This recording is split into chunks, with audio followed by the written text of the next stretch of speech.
Attendees are in listen-only mode. Hello everyone, my name is Ben Frost and welcome to today's webcast. It is Friday, December 9th, and today's presentation is Implementing Resilience in Transportation, Examples and Lessons Learned. If you have questions during the webcast today, you can type them in the question box on the right side of your screen.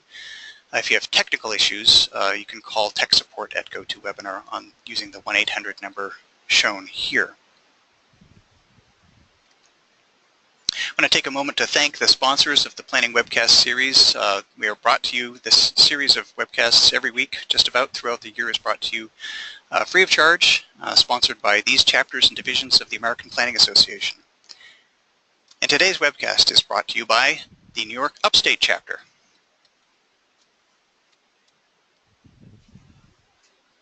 We have one webcast remaining in this year. Next Friday, Faith-Based Development, Neighborhood Anchors as Community Builders. If you want to register for that, you can go to the ohioplanning.org/planning webcast webpage and get the link to sign up. We are scheduling webinars for next year. January is pretty much full. We're starting to schedule for February and March and succeeding months. If you have an idea for a webcast and want to speak to a national audience of planners and other professionals, consider signing up and let us know.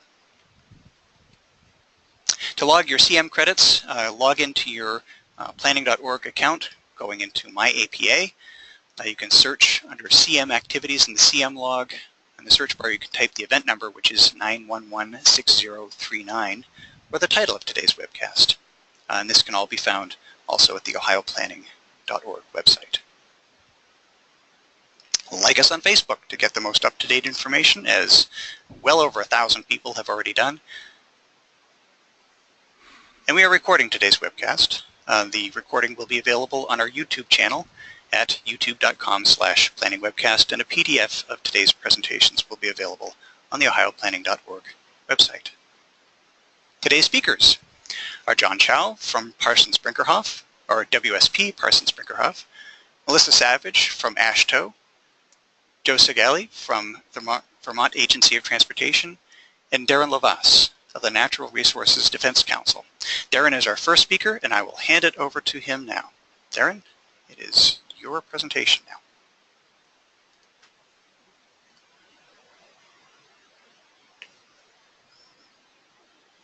Thank you. All right. My name is Darinlovas, and I work with the Natural Resources Defense Council. I work in our Urban Solutions program. This is a relatively new program for NRDC. It's just a few years old, and we're very excited to have launched it. And already we are partnering with cities and states across the country on a variety of collaborative initiatives. And this is just one program within the Natural Resources Defense Council, which is one of the nation's largest environmental advocacy and education nonprofit groups with offices across the country and in Beijing. Today I'm going to talk about some of what we've been focusing on when it comes to transportation and resilience to frame the overall conversation, and thanks for inviting me to join this. So the first thing to note is that climate change is coming, and these are graphs from NASA's website. They're the very latest measurements of carbon dioxide concentrations in the atmosphere and average global temperature increases. And the reality is that no matter how much mitigation we do, there is already some climate change coming. The question is how much is coming and what the effects will be. What this means is that transportation planners and policymakers and engineers and others need to prepare. Fortunately, we're in a pretty good position to do so moving forward. And one of the things we look at is federal policy. And pursuant to the 2012 Transportation Statute, MAP 21, there's now a rule out there that requires that asset management components be developed for transportation plans and improvement programs put together by state DOTs and metropolitan planning organizations. And here you see language in the final rule published just less than 2 months ago, and you see the fact that it includes mention of climate change as something that needs to be assessed when determining risks to assets on the ground in transportation networks.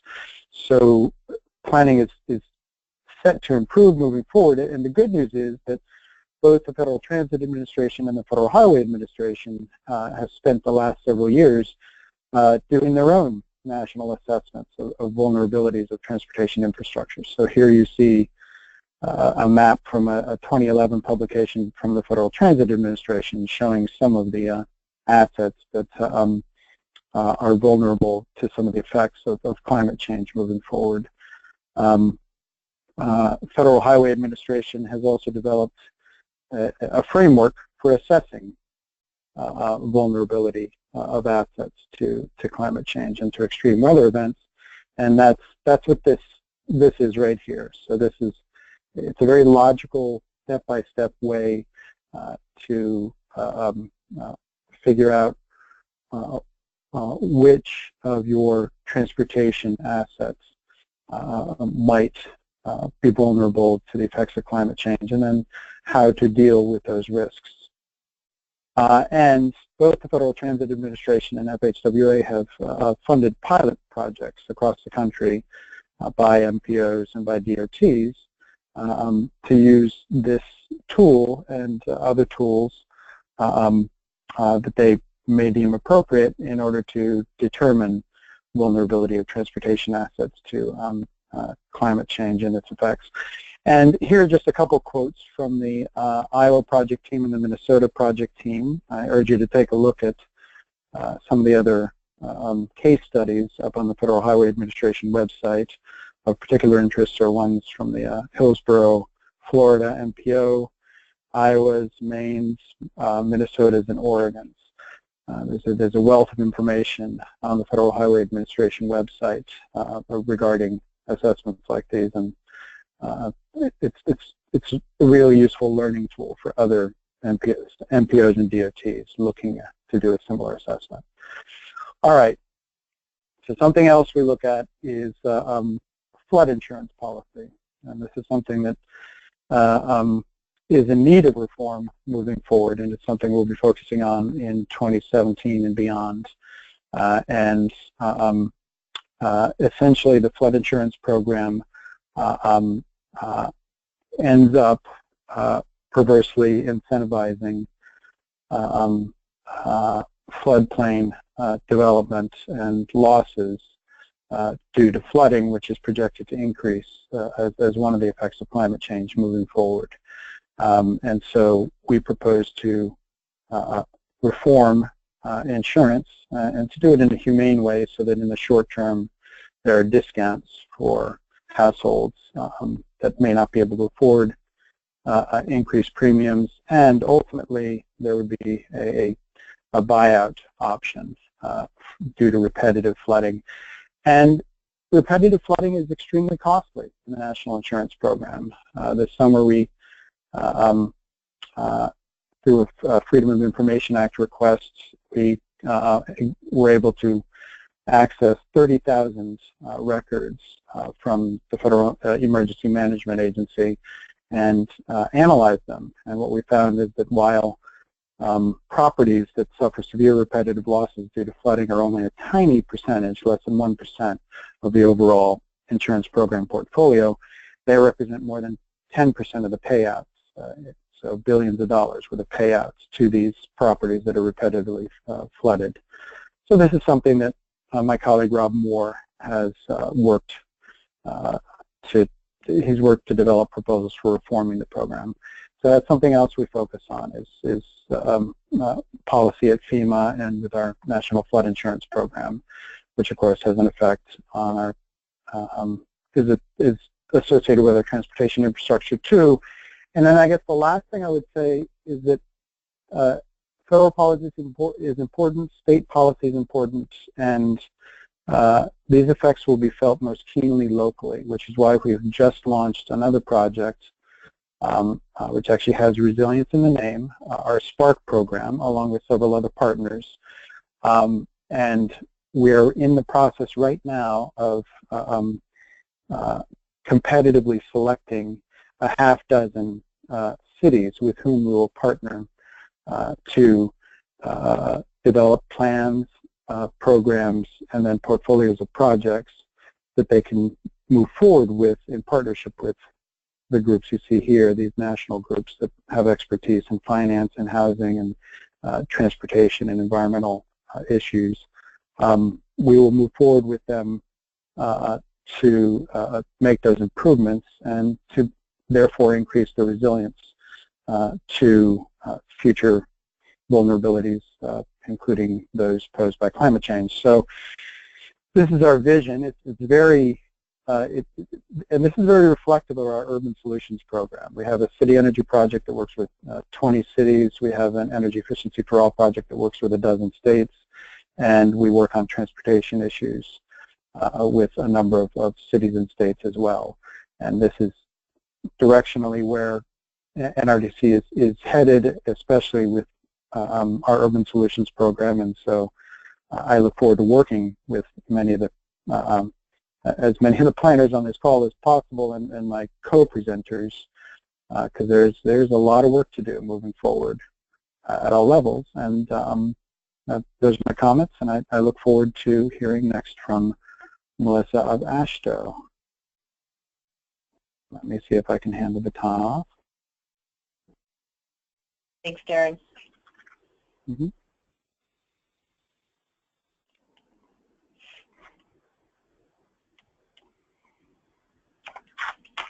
Well, thank you, Darren. My name is Melissa Savage. I'm the Director of Center for Environmental Excellence at ASHTO, as Ben mentioned at the top of the call.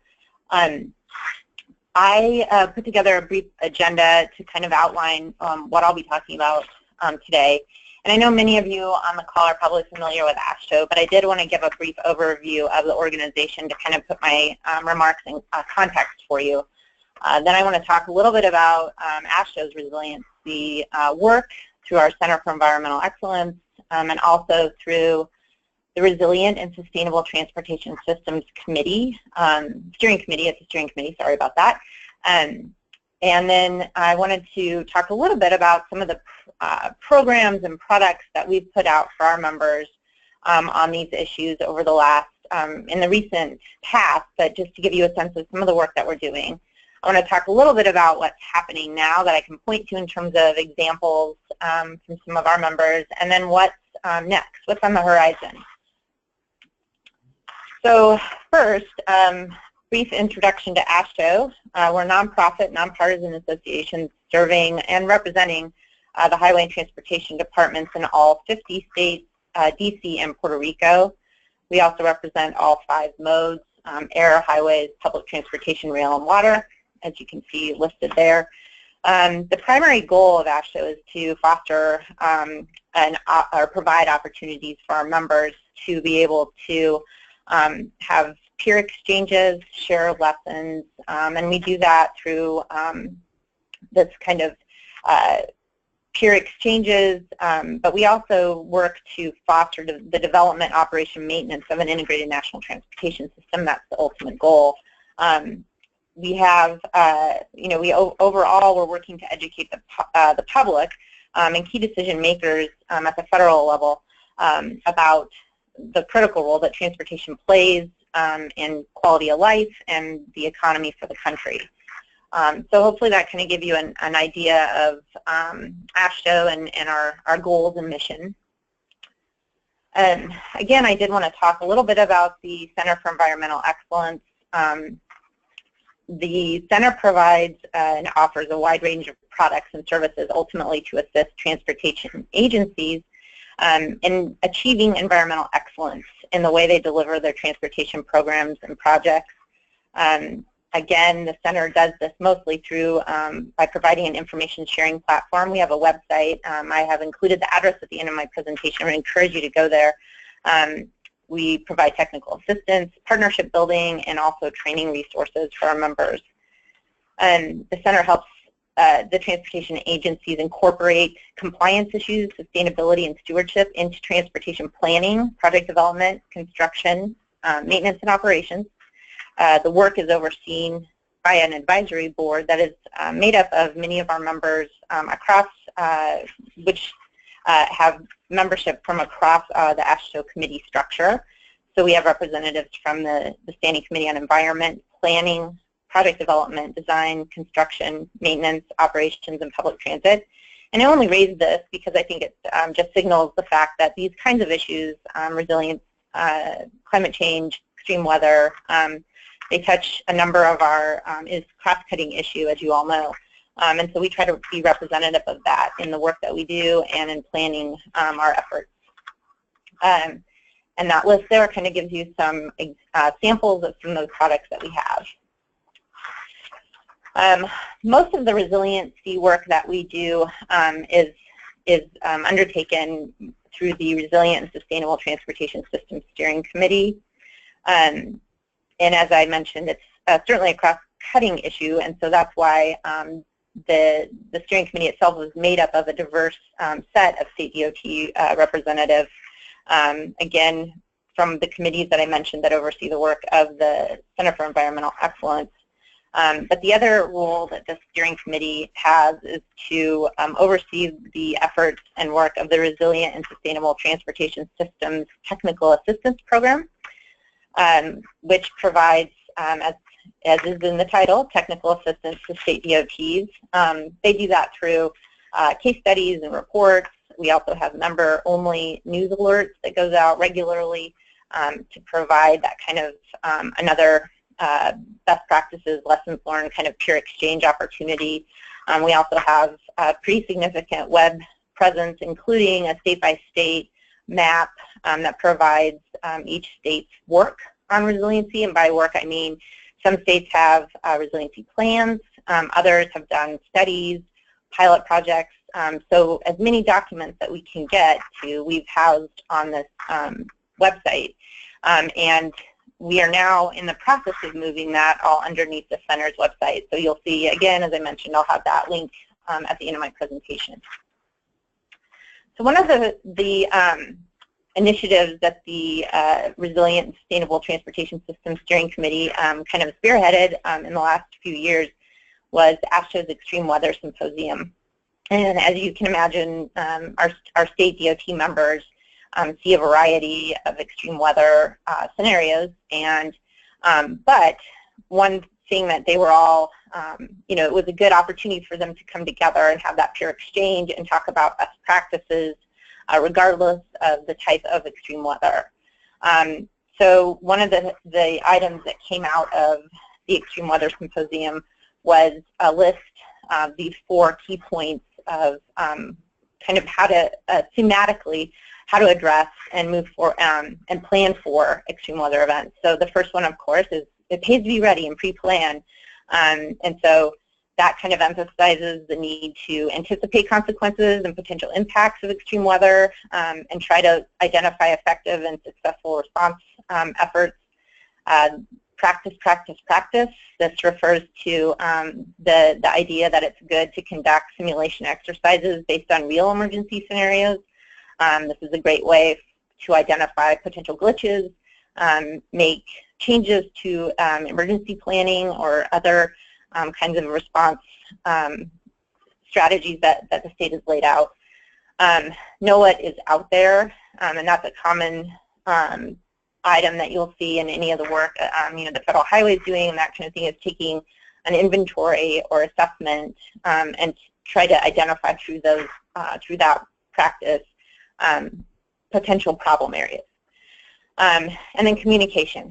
It's important, obviously, when going through or responding to an extreme weather event. It's also good to have those kinds of your methods of communication laid out ahead of time. So one of the other items that came out of the Extreme Weather Symposium was the idea that DOTs could really use a discipline-based top 10 list. So these are also housed on the ASHTO Center's website. The one that I included for today's presentation is the list of top 10 suggestions for transportation systems management and operations. But many of them are similar across the board in terms of the different disciplines. And I've included all of the items for this top 10 list, and I'll read through them quickly. First is to have contingency plans for power outages, clearing debris, routing overweight or disabled trucks, and figuring out ways to operate effective evacuation routes, and then also along the lines of communication, find ways and identify effective communication tools for the public and travel information. 4 is use response to routine emergencies to as a feedback loop to make improvements to your plans, and that I know I mentioned earlier. 5, develop strategies for responding to systems disruptions, and also pre-position materials that you may need. As for relating to redundancies, make sure you have backup communications tools and technologies available so that you can get back up and communicating as soon as possible. And then again, in the same vein of that kind of assessment and identifying, taking an inventory, know where your most vulnerable facilities are located. And then look for ways that you can incorporate early warning indicators so that you can kind of get ahead of or have that warning. And then again, with redundancies, make sure that you have access to or know where backup power generators might be. Make sure that your structures are as strong as possible. And then 10, one of the items that does come up in these conversations is making sure that agency employees and workers are safe as well. So really quickly, I wanted to give just a couple high-level examples of some work that's happened in the recent past that the state DOTs have undertaken. And as Darren mentioned, I was going to highlight the Federal Highway Climate Change Resilience pilots. And as he mentioned, you know, these were conducted between 2010 and 2015. There were 19 projects total. I think a lot of good examples came from that process. I think another thing to highlight is that the state DOTs were partnering with metropolitan planning organizations, which is also something that many of our members have definitely identified as helpful. So the results of the pilots are all on the Federal Highway website, so I would definitely encourage you to take a look at that. I have highlighted Colorado DOT response to flooding that happened in 2013. They took the approach of the Build Back Better. They wanted to enhance the resiliency of their transportation infrastructure so that they could recover from extreme weather events. They're taking proactive steps to ensure that the short-term planning and long-term planning anticipates potential future trends and scenarios. So again, back to scenario planning. They did develop a 7-step risk and resiliency analysis tool. And basically, through some of the steps that I've already talked about, asset characterization, threat characterization, looking at consequences and vulnerabilities and threats, and then building a matrix around risk and resilience. And they came up with a resiliency index. They used that to determine cost-benefit analysis so that they can put that into their planning. So I think that's been it was a good process for them to go through, and they've been very open and transparent in terms of sharing their lessons learned and best practices. And we have a couple of presentations on the center's website as well relating to the work that Colorado has done. And last, I wanted to talk about some initiatives underway through the Transportation Research Board's National Cooperative Highway Research Program. And that work is started, it's underway, and will wrap up in 2018. There are 3 major initiatives, as I've listed here. The first is transportation resiliency white papers that are underway and will be completed sometime in 2017. There will be 3 white papers, one on environment and extreme weather, one on cybersecurity, and one on the economic considerations looking at resilience. There will also be State DOT CEO primer on transportation resilience, as well as an engagement, CEO engagement path, and those 2 tasks will be done together. And the work of the white papers and the CEO engagement and primer will flow into the last point there, the deploying transportation resilience practice, state DOTs, and that will culminate in a national summit on resilience that will be held sometime in 2018. And before and after the summit, they will conduct, TRB through the NCHRP will conduct pre and post kind of surveys to provide what they're calling resiliency research roadmaps, because as they admit, while the idea of resiliency has been around for a while, there's more work to be done. And so this is an effort that they're hoping will kind of fill in some of the research gaps and provide kind of a high-level overview of what kinds of things we should be focusing on. And that concludes my remarks. It's really easy. The center's website is environment.transportation.org. So I would encourage you to head over there when you get a chance. But now I will turn it over to Joe.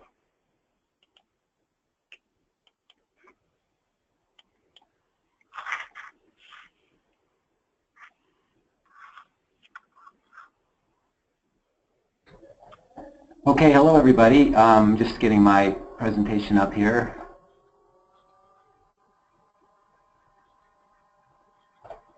And hopefully everybody can hear me and see my presentation now. This is Joe Segale from the Vermont Agency of Transportation. I'm the Policy Planning and Research Director. And I'm going to talk about what we've done here in Vermont after Tropical Storm Irene, which hit in August of 2011, to improve our resilience, both from an operational perspective, kind of briefly on that, and I'm going to talk in a little bit more detail on a planning project that's underway now, methods and tools to improve transportation system resilience. So this is ASHTO's definition of system resilience, and I've highlighted kind of the key aspect of it, which is the ability of the transportation system to recover and regain functionality after a major disruption or disaster.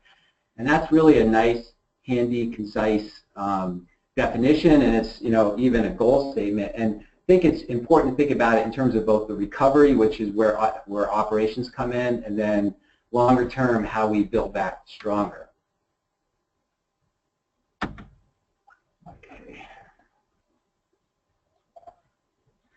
So what this slide shows is on the left, it was my preliminary assessment of the road segments both on the state highway system and on the local road system that are vulnerable to damage from flooding, and also the structures, long structures and shorter structures like culverts.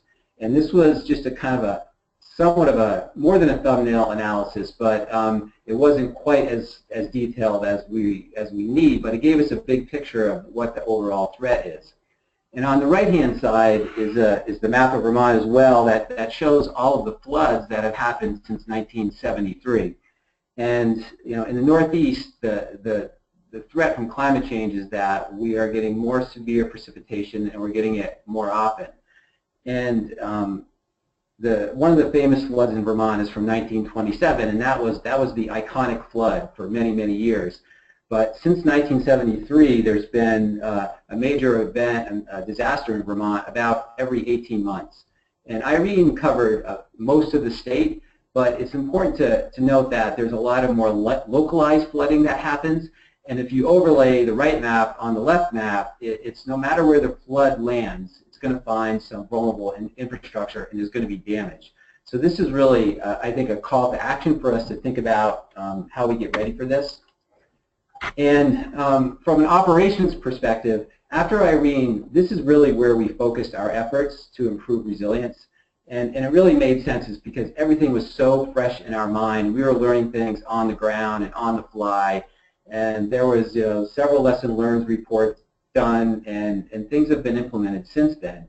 One of them is our rivers and roads training, and that's what the picture shows. It shows a lot of our maintenance crews working with a flume that they can practice and understand how the changes to the river channel and so on affect the structure that you can kind of see there with the truck running over it right here. And after Irene, or in response to Irene, we had to be in the river to remove debris and make other changes. And so rivers and roads is about training our folks to understand the dynamics of rivers and how it interacts with the infrastructure. We also implemented an incident command system, so we're all trained on that. Institutionalizing interagency coordination was so critical to our response to Irene, and in particular between the Agency of Transportation and the Agency of Natural Resources. And we continue to do that. We have bi-weekly meetings, which really has spread over into all the other issues that we work with the Agency of Natural Resources on. We also have developed emergency contracting procedures. We had a lot of help from contractors in the response, and anybody that's worked with any sort of government knows how hard it is to do procurement. Well, we have procedures now that allow us to do it quickly. Similarly, permitting takes forever in most cases, and we didn't wait for permits to deal with Irene. And so now we've put in emergency permitting procedures to make sure that we're on the same page and are working closely with Agency of Natural Resources. In terms of building for resilience, building back stronger, which one of the themes I think you heard in the previous slides, we updated our hydraulics manual to account a little bit for what's changed in precipitation over the last more recent time frame. Also to think about how the river how our structures interact with not just moving water but also moving debris. We updated our town highway road and bridge standards. We have 14,000 miles of roads in Vermont. 11,000 of those are owned by the municipalities, and we have 3,000. So it's important for overall system resilience that the town highways are also resilient. So we have road and bridge standards for the municipalities, and we have incentives to get them to adopt those standards. And a really big one is the last bullet, which is in our response to Irene, we obviously wanted to build back better, and we wanted to get more money from FEMA to do that. And there was some conflict over whether or not our standard was actually a standard. And after almost 5 years, we finally reached agreement with FEMA on our hydraulic standard for our structures is indeed a standard, and we'll be able to build back bigger and have them help pay for it for the next disaster. So all these are what we learned immediately after Irene, and we've implemented all of this stuff. But what I was interested in is, okay, well, where's the next disaster hotspot and what should we be doing about that? And what this slide shows is it's Vermont 107, which is an important connection, Vermont, east-west connection. In Vermont, there's a limited number of those major road connections because the Green Mountain goes down the spine. And this was the last mile of state highway that we actually fixed in Irene. It was in December, about 4 months after Irene hit. And what I was wondering about is, okay, from a conventional transportation perspective and engineering perspective, 107 was just fine. It was safe. We don't really have much congestion in Vermont. The roadway was in good condition, but it was highly vulnerable. And that just wasn't even on our radar screen when we think about system performance. So we developed a project called Methods and Tools, which I'm going to talk about in a minute. But before I do that, I just want to provide a few definitions. One is, vulnerability from our perspective is the extent to which a road, bridge, or culvert is exposed to flood, inundation, erosion, or deposition. Criticality is how important is that road. The consequence is what is the effect on not just travel, but the economy and social and demographic impacts. And then the risk is really the combination of all those things. And if you think about that first map that I showed everyone and how many structures and roadways are vulnerable, where do we really start? what's the most critical thing we should be doing now? And that's what the Methods and Tools project is about. It's about developing the process using, basically applying the FHWA framework that was presented earlier in the webcast, and presenting and doing it in a way that works in Vermont and for what our threats and what our context is. And so we're working with consultants on this, and it includes a vulnerability assessment that's being done at the watershed and river corridor level, and we're evaluating the 10-year, 50-year, and 100-year floods. And we're not explicitly bringing in new projections on how climate change is going to affect precipitation, because they're just not detailed enough at the sort of level that we're working. But at least by looking at the 10 and 50-year and 100-year floods, it allows us to look at different scenarios, and you can kind of choose the right scenario. I mean, in reality, the 100-year flood may be happening. It is happening much more frequent. So if a roadway is particularly important, that might be what we want to look at. And then the criticality piece of it is road segments, bridges, and culverts, and what their role is in the network and what the consequence is of failure. You put those two things together, the result is risk, and then we'll be looking at mitigation options, and what's going to be produced is, we're calling it a resiliency app, but it's really an online evaluation tool that's going to use all of this information. We're working on resiliency plans for 3 pilot watersheds, which are shown there on the right. And we're also going to be updating our prioritization process, our overall prioritization process to bring in these values, because 2 bridges might be equally the same. They might be equally structurally deficient, but if one has a resiliency deficiency, that's the bridge we should do first. And I think the challenge for state DOTs and everyone really is that resilience is important, but so is everything else that we do. Safety, bike ped access, transit, just a basic asset condition. And so if we're going to keep working on resilience, it has to be built into all of our other priorities and considered and funded as we rebuild the entire network. Because we are going to rebuild the entire network over the next 100 years, because that's what we're always doing. So I'm just going to talk a little bit about the kinds of threats and vulnerabilities that we have and what this study is looking at. So for flooding, there's inundation, which is the river just rises and it spreads out, as shown in this picture. It doesn't really do that much damage, but it closes the road, maybe a day, maybe 2 days. There's severe erosion, which can wipe out the road entirely. The structure is gone. It has to be rebuilt. It's going to take many days, maybe months to rebuild this. There's minor erosion, which will have just a smaller impact. There's still some structural damage, and there's some loss of capacity. There's major deposition. So when we're looking at river dynamics, there's inundation, there's erosion, and then after erosion, all that sediment has to go someplace. And what we learned is that this actually causes more damage than erosion itself. And this is just an aerial view of, you can see the river kind of jumped here and then dropped all its fill and sediment across the road. So we're trying to understand the dynamics of all of this, and we actually do understand it now. We have models that can predict these 3 modes. So we're looking at it in terms of whether the road is partially closed, fully closed, or temporary or complete failure. And it depends on whether it's erosion, inundation, and deposition, and whether the facility needs to be completely rebuilt or not, and what the extent of it is. Is it just a short section, or is it hundreds or thousands of feet that need to be repaired? So we've developed this vulnerability scale that is really based on a lot of detailed assessments. So on the left, you'll see there's inundation, and inundation goes all the way up to temporary structural failure, whereas erosion or deposition can go all the way up to full vulnerability and long-term structural failure. So our models are accounting for that. And again, we're doing it in the 10, 50, and 100-year floods. Some of the specific criteria, just so you know, there's some robustness behind all of this, is we're looking at past damage. That's sort of an obvious one. If there's repeat damage, which Darren mentioned early on, that automatically is vulnerable. Stream power, the stream substrate, like the small boulders or small fill, that has a lot to do with how the river is going to act. Different characteristics of the topography surrounding the river and the valley.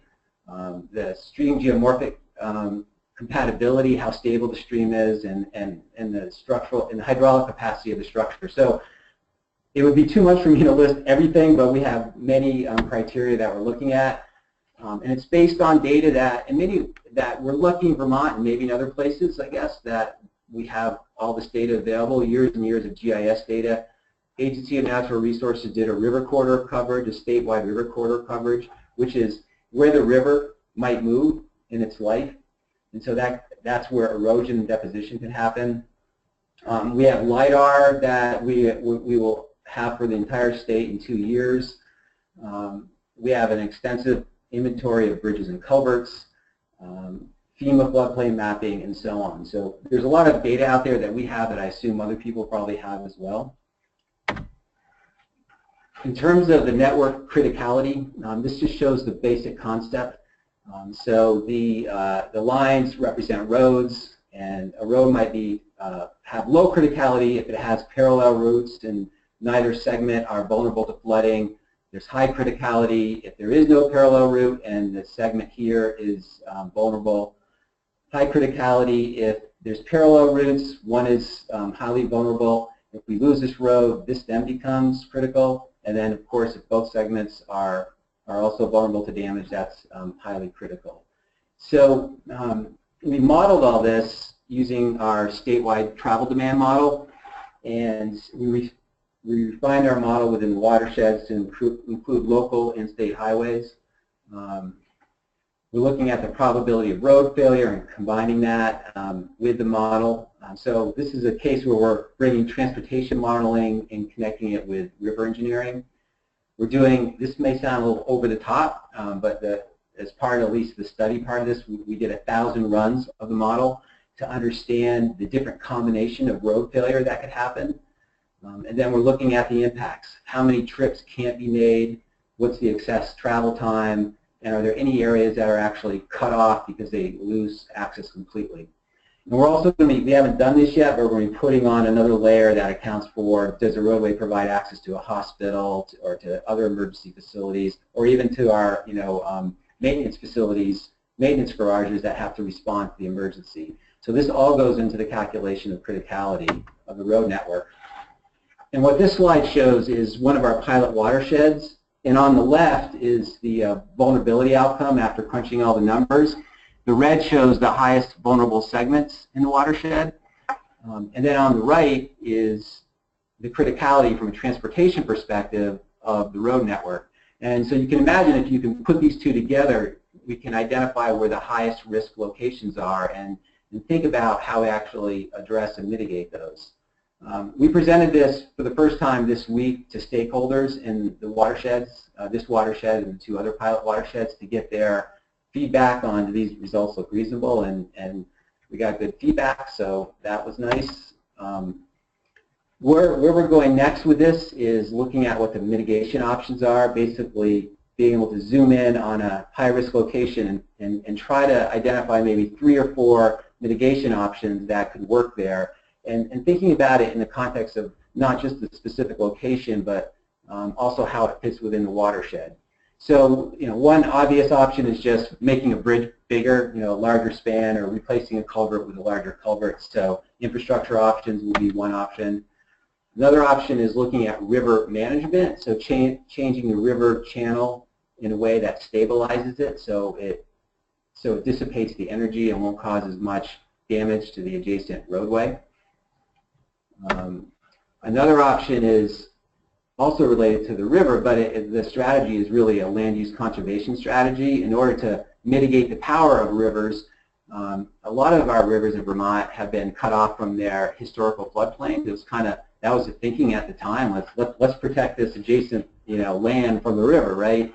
And so there's locations where if we can reestablish that connection to the floodplain, that's going to dissipate the energy and potentially save a bridge or a downtown that's downstream. And so this is a land conservation approach, and I'm thinking about this as what's the best least cost solution to solving a resiliency problem. It might be making the bridge bigger, but it also may be preserving this land in the river corridor.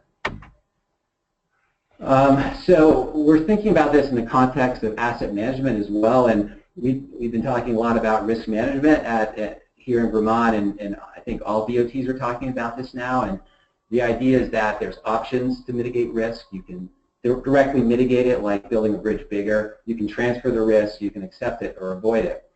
And when we're thinking about infrastructure, we're looking at the risk level, but also how much service life is left on the facility, because if it's a relatively new facility, we're not just going to rebuild it for the sake of resiliency, or it's unlikely that we will. So this just shows some general thinking on what the options might be. So if it's high risk and it's the beginning of its service life, we may have what we're calling a playbook. So we're not going to replace that piece of infrastructure, but we're going to have a plan in place that if we lose that bridge, we know that we have to deploy our forces in certain locations to establish a bypass route, or there's a communication plan in place, and so on. We also may have a plan, a new design ready for that bridge so that we can build it quickly. So I'm not going to go over all these, but the point is that how we approach resilience and how we improve resilience of the infrastructure depends on its risk, and then also how much service life we have left in that facility. One of the outcomes of this project is going to be an online resilience application, and so users will be able to go in and they'll be able to identify, work with the different scenarios, 10, 50, 100-year floods. And they'll be able to drill down closer when they see that a road segment is vulnerable. They'll be able to click on it and find out what's driving that vulnerability, and that will point to some mitigation options, which we haven't built into this. This isn't live yet, but that's where this is heading. And this will be used by our engineers and planners here when we're, say, scoping out a bridge project. It'll, like I mentioned earlier, feed into our prioritization process. And then hopefully it will be used by the municipalities and regional planning commissions and MPOs to do their own hazard mitigation planning and thinking about how they'll improve the resilience of their networks.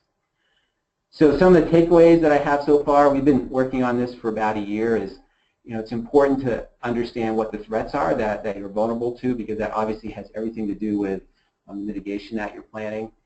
Understanding the relationship between vulnerability, criticality, and risk. In a lot of discussions on resilience, I often hear people using vulnerability and risk kind of interchangeably, but they're two different things, and it's important to know the vulnerability, but we're so vulnerable that that's not enough. We need to understand how critical different locations are and allow us to focus our limited resources where they can do the most good.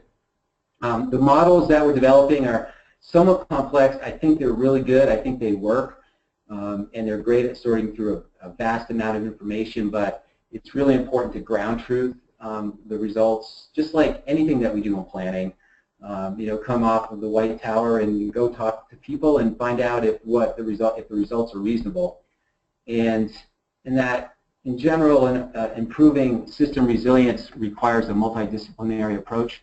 What we're doing here is we're combining transportation planning and engineering with river science, and it's been really eye-opening and exciting for me because I didn't know a whole lot about rivers. I'm certainly not an expert, but I'm starting to have a much better understanding about how the road system and rivers work together. And while we're focusing on the transportation network, it's really the transportation network that supports the resilience in many ways of the rest of the system, or the rest of our society, I should say, in terms of economy, quality of life, and so on.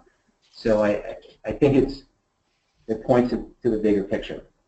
So my last slide here is just a listing of who the stakeholders are, all of our sister agency partners, regional planning commissions, municipalities, and also watershed groups. And the consultants are up there for your information. I guess they're all Vermont consultants, just happen to be that way. And then there's my name and contact information if anyone else would like more information. So that's my presentation. Now I need to figure out how to hand the presentation over to John.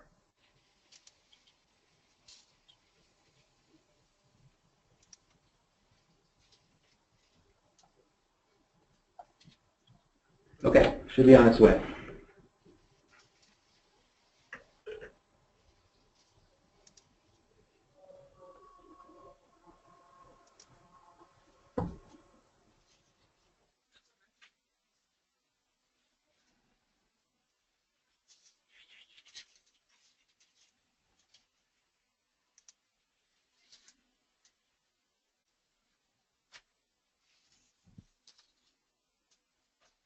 Okay, this is John, and I'm just setting up here.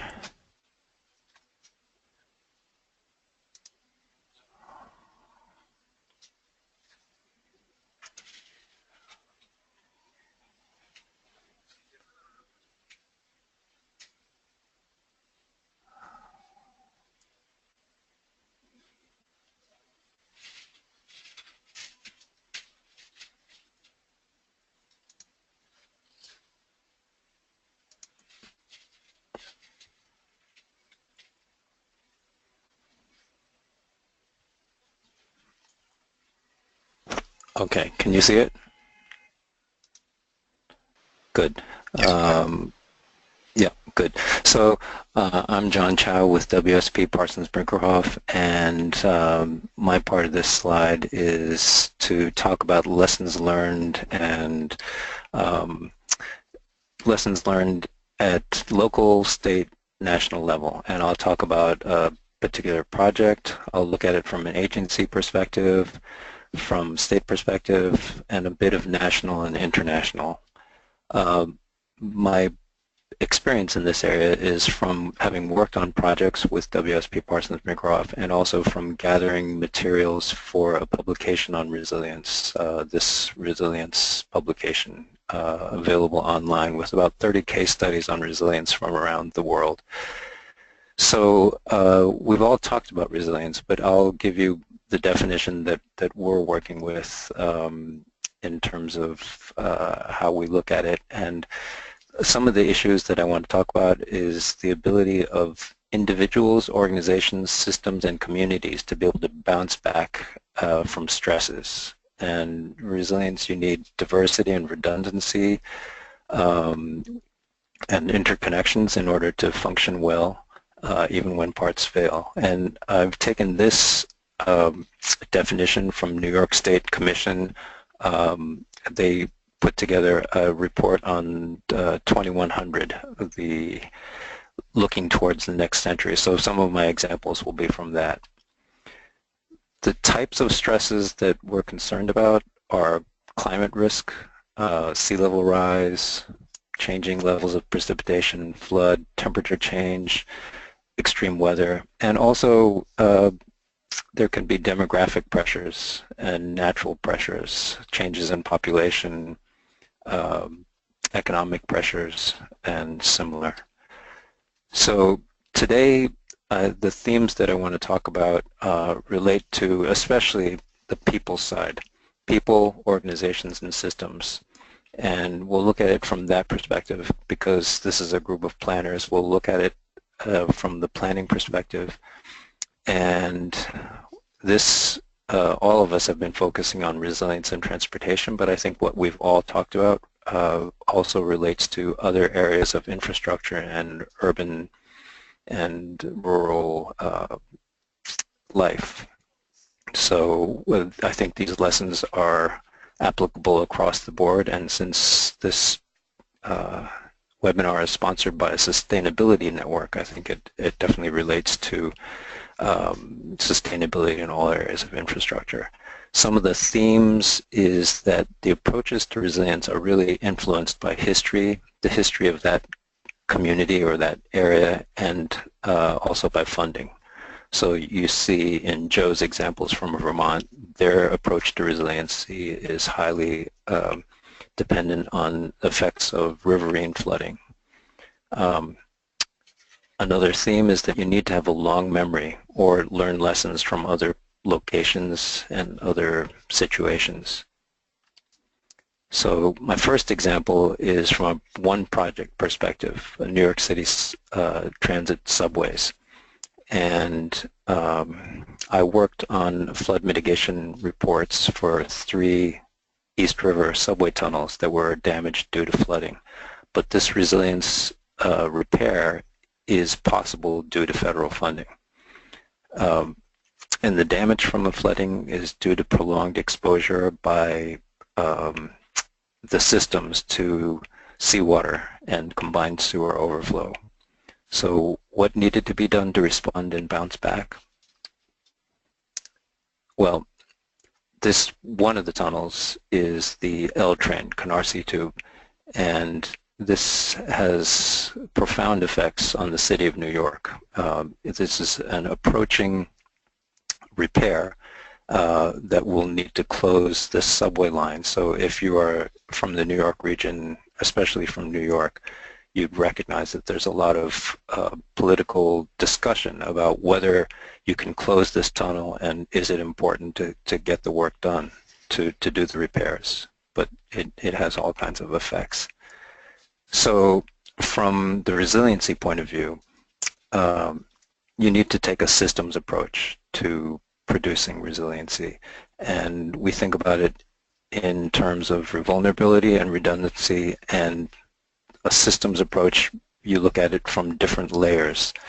The first layer being to try to prevent water, assuming that we're protecting against flooding, prevent water from reaching the station area itself, the subway station. So meaning that you try to keep water out of the main part of the city, and in the case of Manhattan, keep water from entering from the piers, bulkheads, protecting against river and storm surge. The second layer is prevent water from entering the system at all from the street. So let's say the floodwater has come into the city, then you're trying to prevent water from entering through the use of blocking the entrances, vents, and emergency exits. As you can see in the photo on the right, the earlier methods were just plywood. And then the third layer is prevent water from entering critical facilities. Just as Joe was talking about criticality, you're looking at the most important and vulnerable assets within the system to protect the electrical rooms, substations, flood rooms. If the water has entered into the subway tunnel, then you want to protect those so that you can start up again. Just here are examples of where water can enter through vents in the street, and then once it does enter, you face corrosion of electrical, mechanical equipment.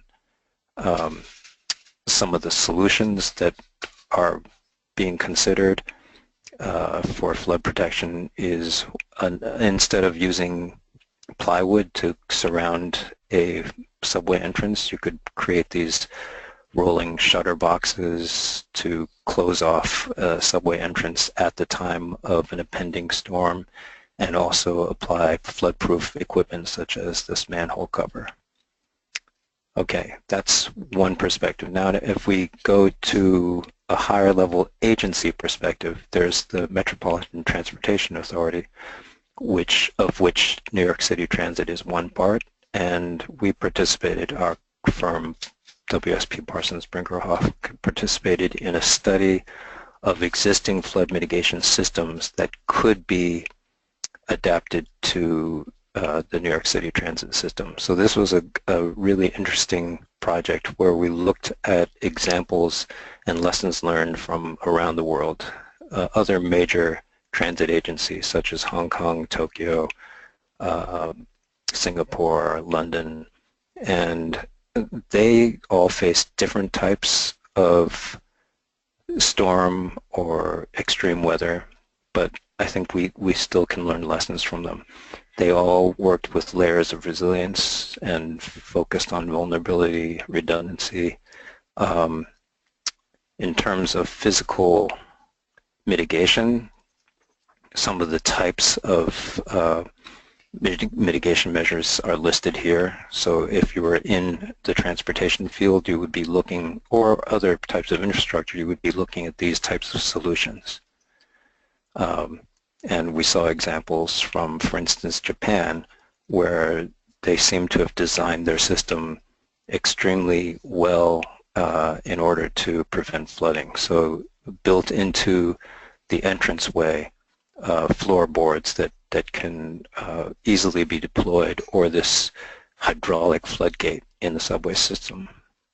And it also takes planning and process and operations. So this is just an example of how they are supposed to react in terms of at the time or preparing for a flood. So there's a whole control system that they follow. Another study that we did at an agency level was also for the MTA, and I was part of a team that prepared the MTA Transportation Reinvention Commission report, which was looking ahead to the next decades of how MTA should evolve to become a leading transportation agency for the next 100 years.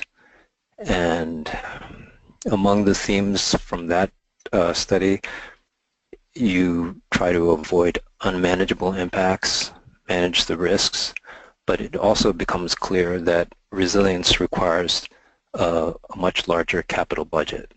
So that's a concern depending on how you plan. I mean, if you plan with resilience built in, I think that helps your ability to perform.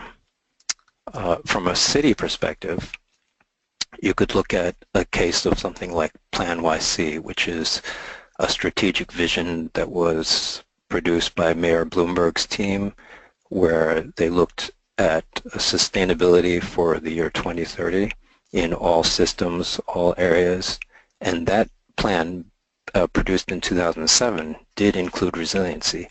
And from a planner's perspective, they had an Office of Long-Term Planning and Sustainability, and after Hurricane Sandy, they also produced a special initiative for rebuilding resiliency. And they added a new branch or department, an Office of Recovery and Resiliency, to ensure the implementation. Because the plan was strategic, but it also set out how do you do it. And the Office of Recovery and Resiliency was really much more about implementation. So I think any municipality, set of planners have to think about both planning and the implementation set. That Plan YC was continued through the next administration with Mayor de Blasio, and that's now called 1NYC. The Plan YC initiatives are all tied to strategies. So you want to protect your assets in order to maintain systems operations. And there's a whole series of action items with each strategy. So I've just given you some examples. Another major strategy for the transportation side was to prepare the system to restore service after extreme events, and also to implement new and expanded services so that you can increase flexibility and redundancy. Those are some of the themes that you'd see through all of these resiliency plans. From a state perspective, after Hurricane Sandy, within weeks or days, the Governor Cuomo had asked for a New York State 2100 commission and asked for recommendations to improve the strength and resiliency of New York State.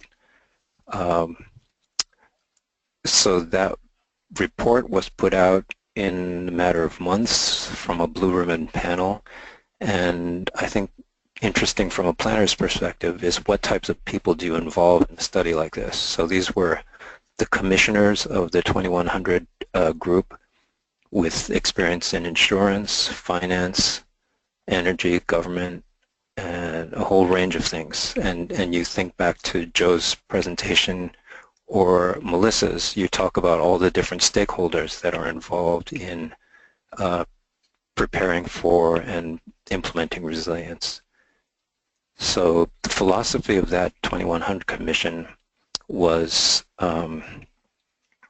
that there is a new level of instability that's current in our world, and we must have some structural and operational underpinnings in order to be able to bounce back, but build back better and smarter than before. Again, themes that you heard earlier today. And with limited resources, you have to think about both hard and soft solutions with institutional coordination, communication, and ability to make quick decisions. So their commission approach, and it's a great report, increased resilience in different areas that affect the state: transportation, energy, land use, insurance, and finance. and there's some good details that you could read about. Another case study at the state level, but also touching upon federal, is Connecticut. The National Disaster Resilience Competition was sponsored by HUD and the Rockefeller Foundation, and it was a two-phase competition. Our company helped Connecticut with their preparation of the application.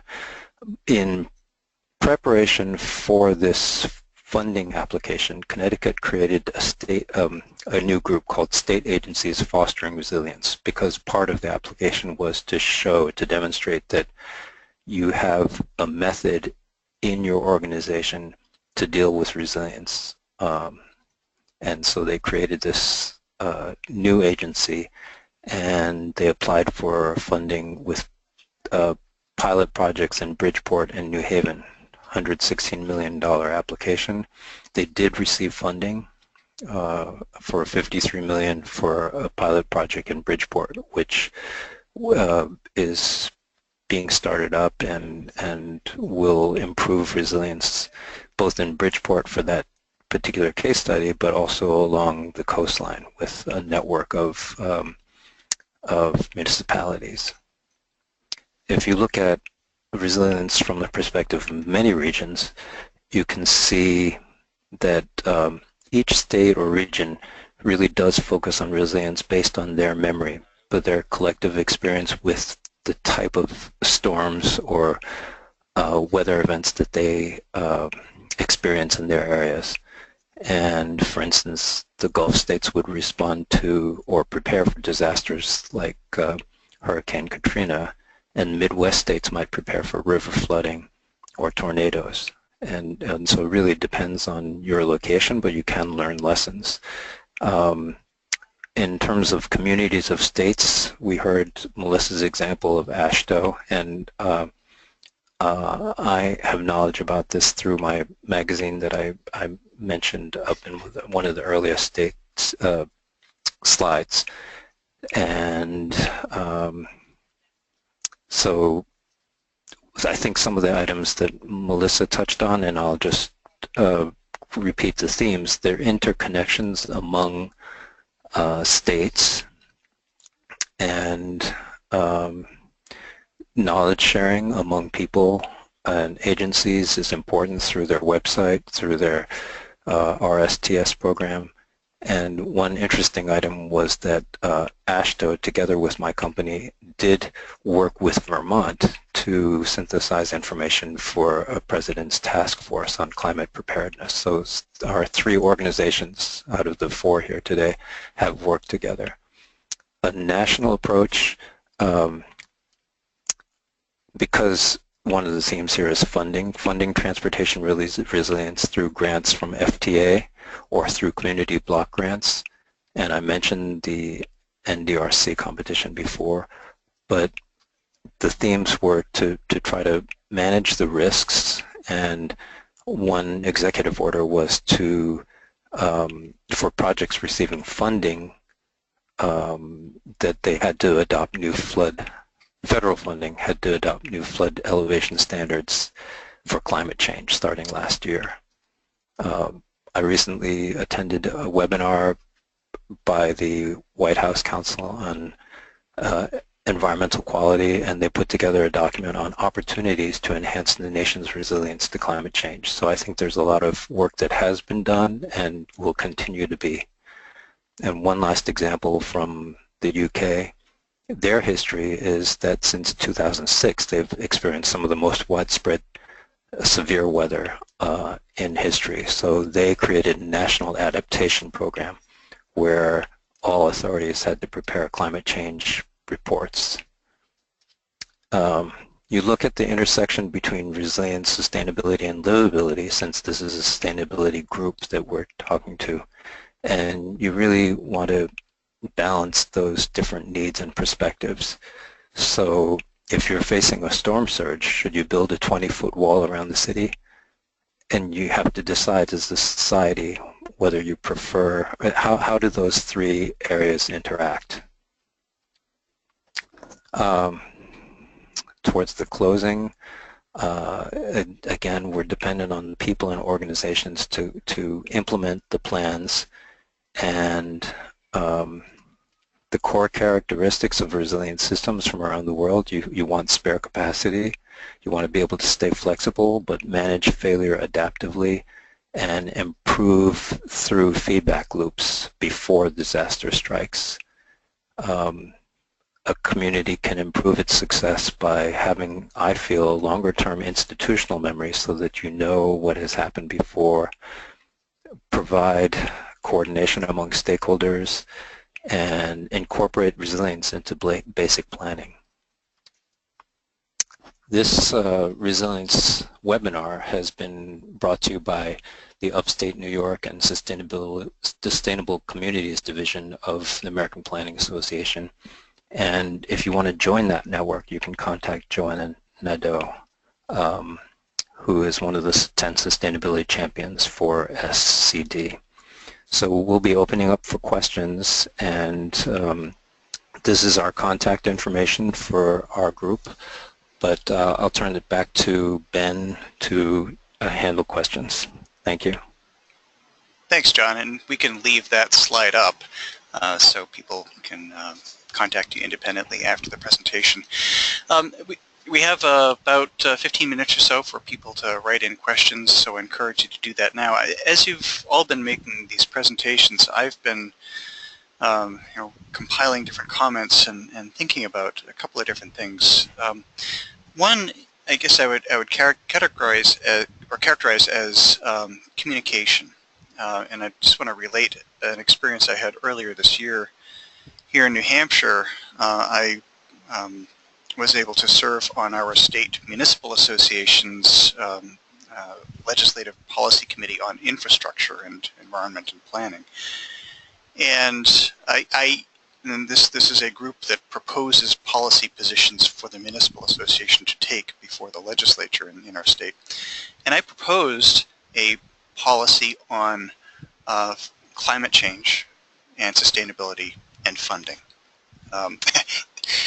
And got some interesting reactions that ultimately was adopted by this policy group, but struck reference to climate change and instead inserted extreme weather events. So I know, Darren, in your presentation, you were talking about extreme weather events. John, when you were talking about the potential closure of the L train between Brooklyn and Manhattan and New York City, thinking about how do we communicate, what's the best way to communicate the need for these actions, these investments. And I witnessed some shifting language in New York City from sustainability to recovery and resiliency. And in fact, this presentation is about resiliency, not so much so-called sustainability. So my question to the entire panel is, how do we communicate these ideas best?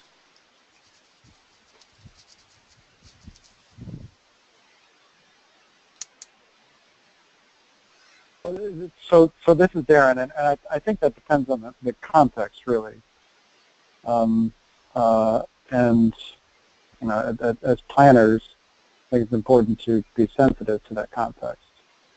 Resiliency, I think, is a term with pretty broad resonance. Preparedness might be another term with broad resonance. However, when you talk sustainability, and especially when you talk climate change, unfortunately, there's some polarization of opinions about the about facts there, and really what we want are better plans and more resilient infrastructure, regardless of well, frankly, of the semantics involved. So, I'm a pragmatist when it comes to this. It's whatever gets you the results in terms of better planning, more investment, and smarter infrastructure in terms of design. This is John, and I agree. I think from all of our perspectives on the panel, and I think most of the audience, a lot of us are just focused on getting things done, making sure that we're prepared. And so the use of words while important, we want to focus on the action that we can do, and then part of the words that get used, I think, depend on the ability to sell the ideas, to be able to bring forth the ideas to the communities that will be affected by any extreme weather, climate change, or whatever we designate it as. Thanks. In Vermont, I know that a little challenge that we have now is the idea of resilience fatigue, and we were a little concerned with the project that I'm working at that we wouldn't get lots of interest, and we've gotten some interest. And I think it actually does fall on the planners to kind of carry the torch and bring it forward, and to talk about resilience in the context of all its other co-benefits. It's cost effective, it's strategic improvement, it's combining it with other priorities, and it can help protect cities, it can help protect your economy and the environment. And so that's the direction that we're going. We know that it just can't stand alone. It's got to be put in the context of all of our other needs. And this is Melissa, and I know that this is a topic that comes up quite a bit in terms of the definition. What do we need? What do we mean? And it's for some folks, the meaning is how long does it take you to recover after an event and get back up and running. Others have a different view. We in the Resilient Sustainable Transportation Steering Committee that I staff, I know they view it as kind of a life cycle. So it's not just that time that it takes to get back up and running, but really, how do you harden the infrastructure? And when you're talking about planning, do you build, do you replace as is? Do you upgrade? How do you get all of that done? So it's more of a holistic view. But that, again, gets back to one of the things that John pointed out, funding.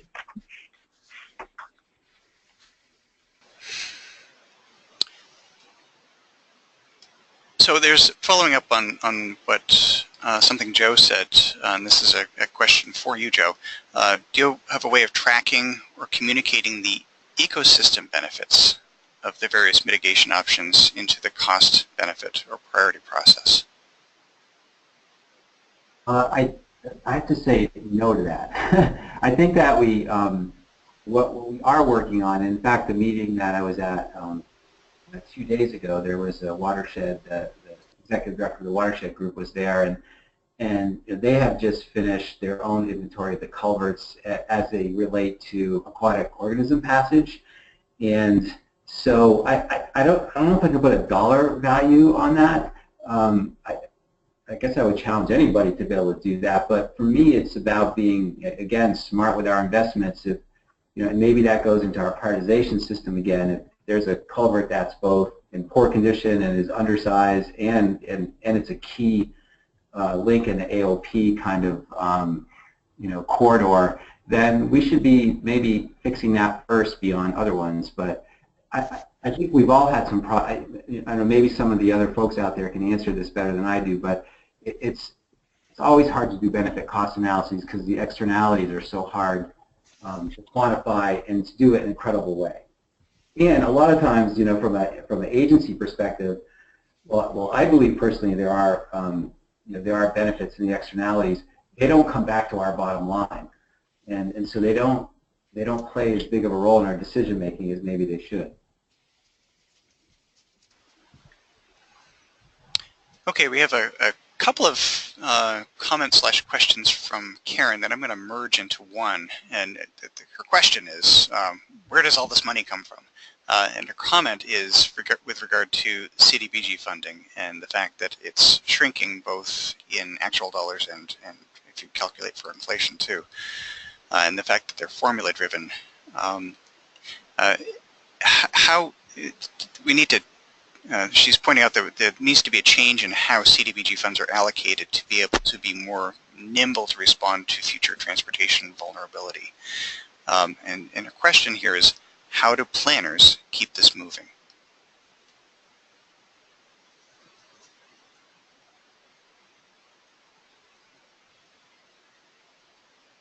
And that's for anyone.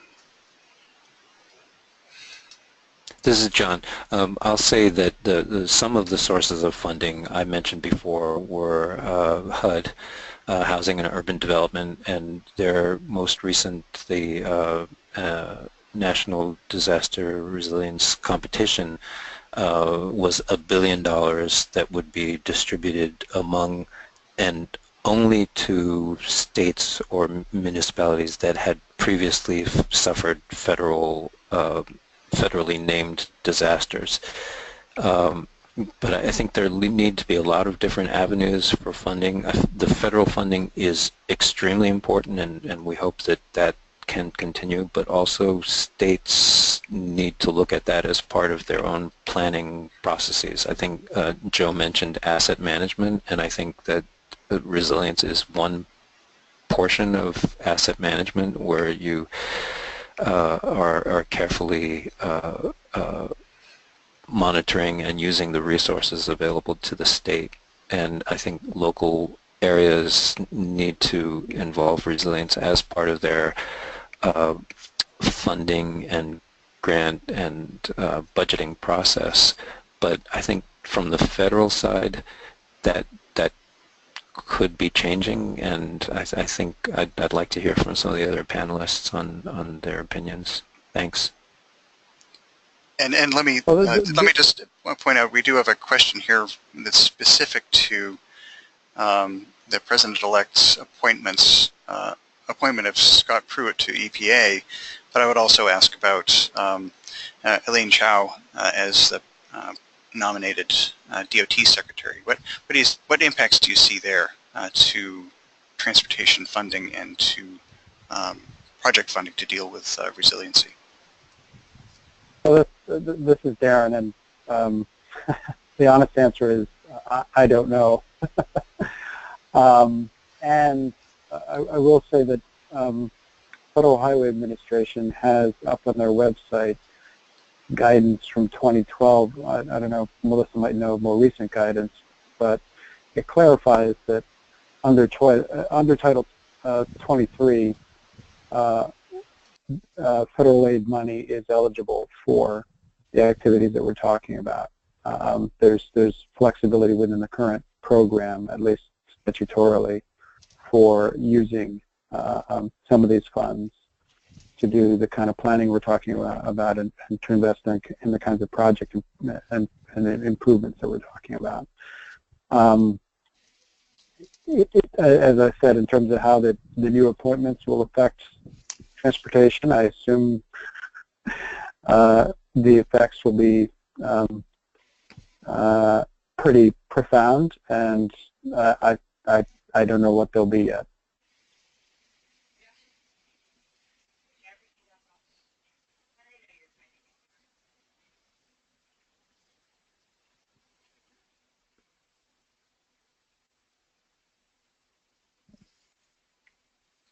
Good. Can you tell us more about some of those other questions that were related, Ben? Yeah, I'm thinking about some of the comments that were made previously about, and it was about funding for past disasters, or the existence of past disasters equating to future funding for resiliency improvements. And this gets back to, I think it was something that Joe was talking about, and that is the risk essentially being a compound measure of consequence multiplied by likelihood. My question is, how do we measure likelihood of an event? And we look at the existence measure of the 100-year flood, and it's almost it's common now for us to be saying, well, that the 100-year flood is happening a lot more commonly than 100 years, and it's a measure of probability. But how do we get to likelihood? What sorts of measures are we looking at? And I'm thinking, if things are more likely to happen, then the fact that they haven't happened in a particular place in the past doesn't mean that we shouldn't be looking at the risk in a particular place. And I'm thinking right now, in particular, about Gatlinburg, Tennessee.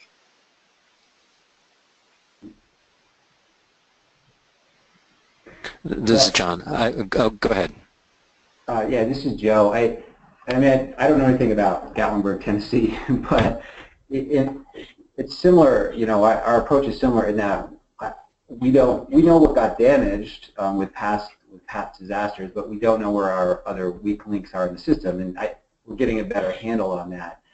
And you know, we're using you know, this scale of 1 to 10 on vulnerability. That is tied back to a lot of science and a lot of engineering, and that helps at least quantify it to some extent. And these are really complicated systems that we're dealing with, and we need to do the best that we can with the information that we have available. And you know, as far as like, is it the 10 years, the 50 years, the 100-year flood?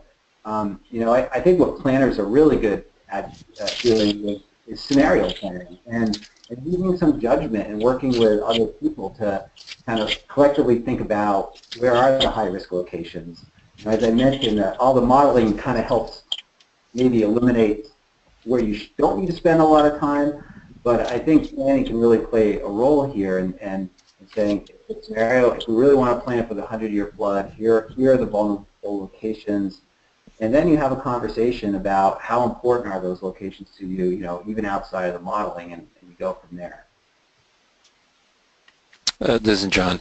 On Tuesday, I attended a conference by the Regional Plan Association in New York on sea level rise, and I think their approach and talking through the group, it was to be, to the degree possible, science-based and data-based, looking at the best models that are available. And for instance, looking at the fact that you're likely to encounter a 1 foot increase in sea level in the period of 2030 to 2050, and maybe 3 feet in the period 2080 to 2100, and 6 feet in the years in further out years.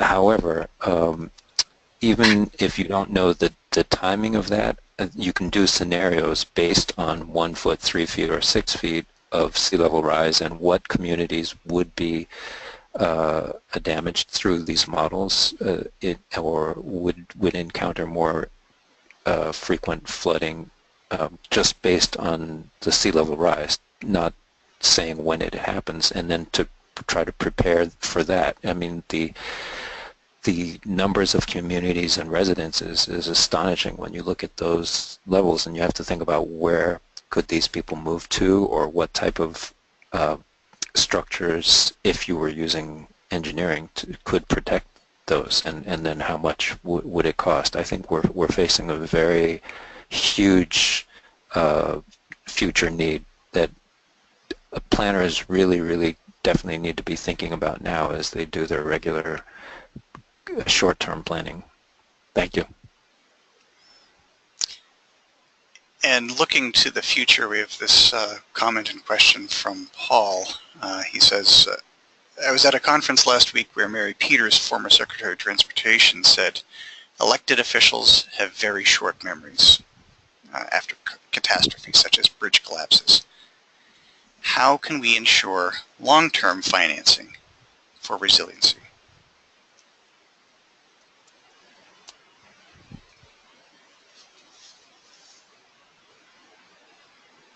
This is Joe Valley. Well, the other thing I would add to that, it's not just that they have short-term memories, it's also that they turn over somewhat frequently. And, you know, like we're going through that in Vermont now. We have a new governor that just will start in January, and it's uncertain right now who our leadership is going to be here at VTrans. And I think in some ways it's incumbent on people like me. And I think this is where someone asked about what role can planners play on funding. And I think it's really our role as professionals to continually to bring this issue up, just like we bring up all of the other issues that we deal with. And it also goes to the topic that I talked about the institutional memory, collective memory, which does really depend on both the procedures and processes in standards, but also on the people who are there to be able to look back at history and understand what the disasters were and how they affected people. I think it's much easier to accomplish resilience and receive funding when the memory is fresh and people have can think viscerally about what happened to them in their communities. And it gets harder the farther away you are, but you have to maintain and put it in perspective with other concerns. Thanks. Yeah, so this is Darren. The only thing I have to add to this is that this is an area where I think when warranted and appropriate, planners need to also be advocates and educators. And Mary Peters is a smart cookie, and she's absolutely right. And I would add to what she said that much like supposedly the New York Times edits its content down so it's digestible for a fifth grade reader, you need to digest down or edit down whatever is presented to policymakers at least to that level. Okay. Not all policymakers, but most of them. Darren, you get the last word there. So I want to thank our speakers for this really interesting panel discussion on resiliency and transportation, and want to thank everyone for tuning in today. We will have one more webcast next Friday for the 2016 season, and then we'll be looking to another great year of webcasts for 2017. Thanks very much, everyone. Thank you. Thank you. Thanks, everyone.